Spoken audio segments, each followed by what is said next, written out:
Hello friends, release ചെയ്ത വല്യേട്ടൻ ഇന്ന് രണ്ടാം ദിനമാണ്. രണ്ടാം ദിനമായ ശനിയാഴ്ച പിന്നിടുമ്പോൾ എത്ര ലക്ഷം രൂപ നേടിയെന്ന് നമുക്ക് നോക്കാം. അതിനു മുന്നേ ചാനൽ ആദ്യമായി കാണുന്നവരാണെങ്കിൽ ചാനൽ സബ്സ്ക്രൈബ് ചെയ്യാനും വീഡിയോ മുഴുവനായും കണ്ട് നിങ്ങളുടെ അഭിപ്രായം കമന്റ് ബോക്സിൽ രേഖപ്പെടുത്താനും മറക്കരുത്. രണ്ടാം ദിനമായ ശനിയാഴ്ച എത്ര രൂപ നേടിയെന്ന് നമുക്ക് നോക്കാം. ആദ്യ ദിനം കേരള ബോക്സ് ഓഫീസിൽ നിന്നും 23-25 ലക്ഷം രൂപയ്ക്കിടയിലായിരുന്നു നേടിയത്. വേൾഡ് വൈഡ് ഗ്രോസ് 32 ലക്ഷം രൂപയായിരുന്നു.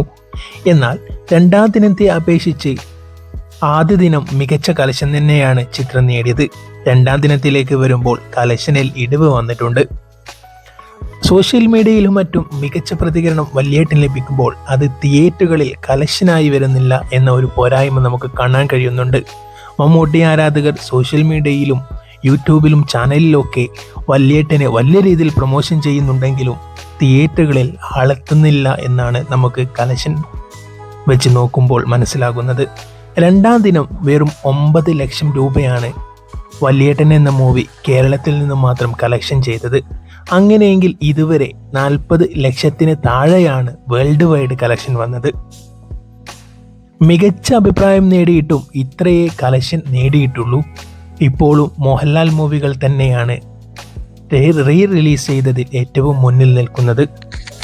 നാളെ ഞായറാഴ്ച ആയതുകൊണ്ട് തന്നെ വല്യേട്ടന് മികച്ച രീതിയിലുള്ള കളക്ഷൻ നേടാൻ കഴിയുമെന്നാണ് ട്രേഡ് അനലിസ്റ്റുകൾ പറയുന്നത്.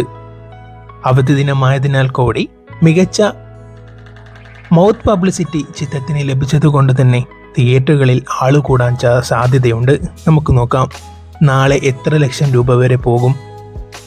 ടോട്ടലി വല്യേട്ടൻ 1 കോടിക്ക് മുകളിൽ കളക്ഷൻ നേടുമോ എന്നും നമുക്ക് നോക്കാം. നിങ്ങളുടെ അഭിപ്രായത്തിൽ 1 കോടിക്ക് മുകളിൽ വല്യേട്ടൻ എന്ന മൂവി ബോക്സ് ഓഫീസിൽ നിന്നും പണം വാരിക്കൂട്ടുമോ? Comment box രേഖപ്പെടുത്തൂ. ചിത്രത്തിന്റെ ഒഫീഷ്യലായുള്ള കണക്ക് വിവരങ്ങൾ ഇതുവരെ പുറത്തുവിട്ടിട്ടില്ല. വിവിധ ട്രേഡ് അനലിസ്റ്റുകൾ പറയുന്ന കണക്കുകളാണിത്. മറ്റ് സോഷ്യൽ മീഡിയയിൽ നിന്ന് ലഭിക്കുന്ന കണക്കുകളും. അങ്ങനെ നോക്കുമ്പോൾ ഒഫീഷ്യലായിട്ടുള്ള കണക്ക് വിവരങ്ങൾ അണിയറ പ്രവർത്തകർ തന്നെ പുറത്തുവിടുമെന്ന് നമുക്ക് പ്രതീക്ഷിക്കാം.